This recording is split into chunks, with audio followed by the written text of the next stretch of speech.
Hi everyone! Ayan, i-share ko lang sa inyo paano ba ako nagdidilyo ng hemline. Ayan.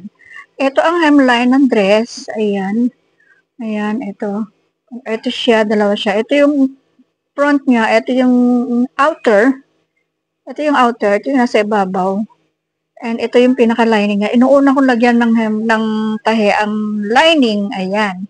Makikita nyo, tinahian ko muna siya ng isang tahi na maliit. And then, at saka ko siya, ayan.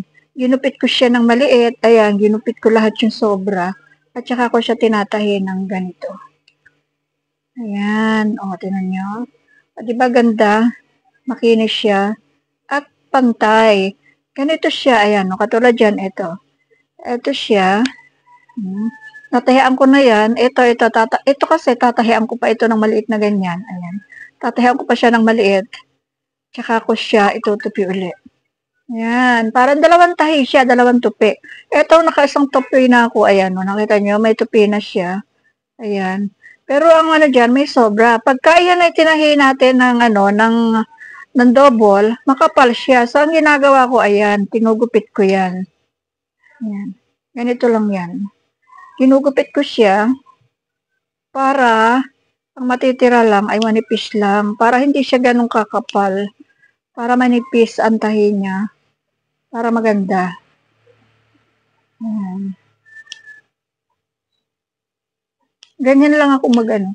Hindi ko ginagamit yung di ba meron yung pandilyo? Meron tayong ginagamit na pandilyo talaga sa machine. Hindi ko siya ginagamit kasi malapad. Ano yung kuwan niya? Yung tahi niya, malaki. Pangit siyang tingnan. So, ayan na siya. Na siya, ayan o. Tingnan niya. Oh.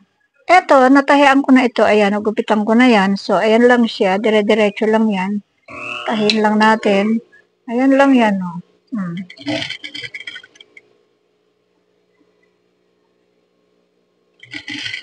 O, diba? Mas madali siyang lagyan, mas madali na siyang idilyo at mas maganda. Mas maganda siyang tingnan.